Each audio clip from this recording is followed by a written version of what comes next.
तो पंडित जी, क्योंकि अमावस्या का दिन है और देखिए ऐसा जनरली हम देखते हैं पंडित जी कि अमावस्या को लेकर ना लोगों के मन में डर रहता है और देखा जाए तो अमावस्या तिथि को कई मानों में खास भी माना जाता है, लेकिन हम इसे किस तरह से शुभकारी पुण्यकारी बना सकते हैं पंडित जी, थोड़ा सा मार्गदर्शन कीजिए। देखो ऐसा है पूजा, चंद्रमा का जो है वो 16 कला है। 16 कला माने चंद्रमा की 16 तिथियां हैं। परिवार से लेकर पूर्णिमा तक 15 तिथि, ठीक है, और एक अमावस्या 16 तिथि। अमावस्या एक ऐसी तिथि है जिस दिन चंद्रबल सबसे ज़्यादा ह्रास होता है। सबसे कमज़ोर चंद्रबल जो है अमावस्या तिथि पर रहता है जी।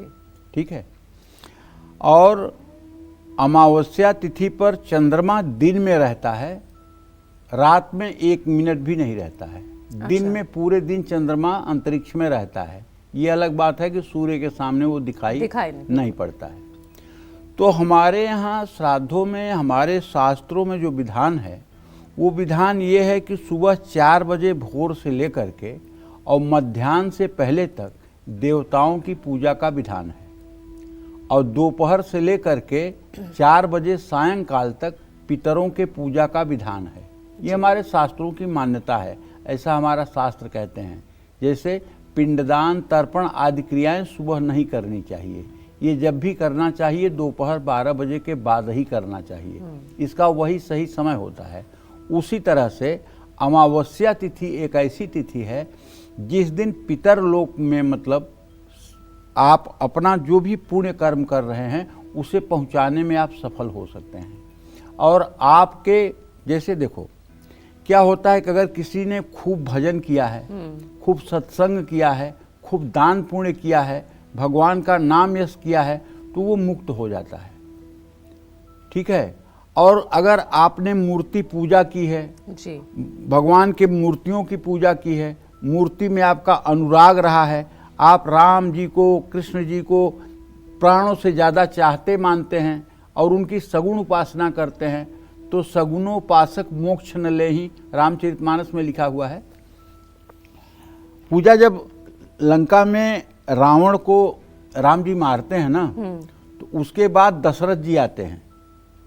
दशरथ जी आते हैं जो उस समय तो मर चुके थे, तो दशरथ जी आते हैं और राम जी और लक्ष्मण जी दोनों लोग प्रणाम उनको करते हैं, वो खूब आशीर्वाद देते हैं, खूब आशीर्वाद देते हैं।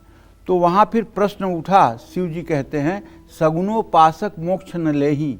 सगुण उपासक जो होते हैं भगवान के, वो मोक्ष नहीं लेते हैं, बल्कि वो भगवान की भक्ति लेते हैं कि बार बार मेरा जन्म हो और बार बार मैं भगवान की भक्ति करूँगा। उनको भगवान अपनी भक्ति देते हैं। तो कहने का मतलब है कि कुछ लोग पितरलोक में जाते हैं। पितरलोक में जब तक पुण्य नहीं बढ़ेगा तब तक पुनः जन्म नहीं मिलेगा, मानव जन्म नहीं मिलेगा और पितरलोक में रहना पड़ेगा।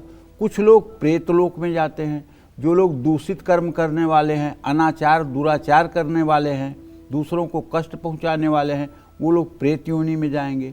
और जो लोग केवल पापाचार में रत हैं, कभी भगवान को जाने ही नहीं, वो नरकादि योनियों में जाते हैं, नरक वगैरह का भोग करते हैं।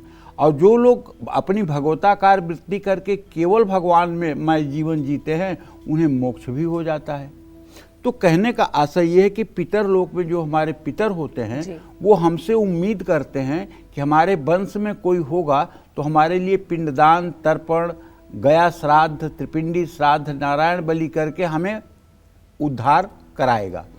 तो अमावस्याम पिंडदानम महाफलम स्मृतम, गरुड़ पुराण में पितृलोक और मृत्यु के बाद की यात्रा का विस्तृत वर्णन है।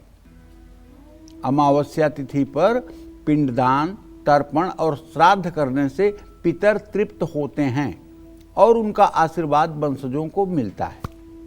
पितरों को अंधकार में रहने से बचाने के लिए अमावस्या तिथि में दीपदान और तिलदान करना चाहिए।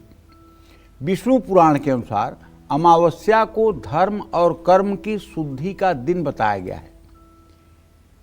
यद्यपि इसे तामसिक तिथि मानते हैं, जिसमें ध्यान, जप, तप और एकांत व्रत का विशेष महत्व है।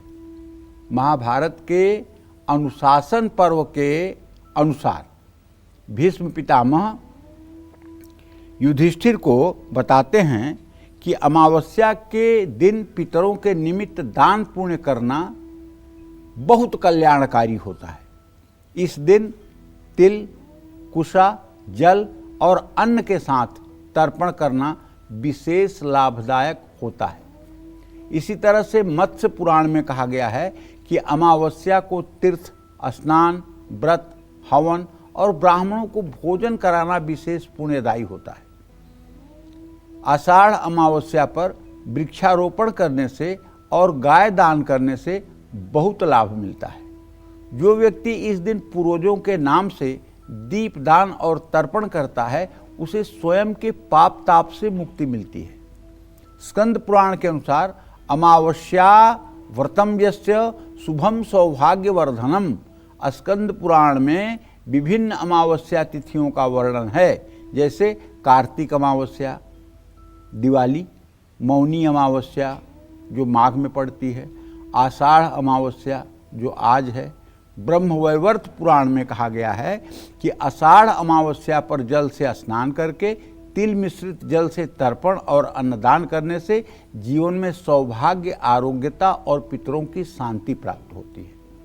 अग्नि पुराण में उल्लेख है कि आषाढ़ अमावस्या पितृयज्ञ के लिए उत्तम समय है। जो व्यक्ति इस दिन नदी, सरोवर या तीर्थ में स्नान करके तर्पण करता है वह स्वर्गलोक में स्थान प्राप्त करता है। तो जिसके पितर प्रसन्न हो जाएं तो समझ लीजिए उसके जिंदगी का आधा दुर्भाग्य तो ऐसे ही दूर हो जाता है। और इस दुर्भाग्य को दूर करने के लिए अमावस्या की तिथि वरदान है, इसमें कोई दो राय नहीं है।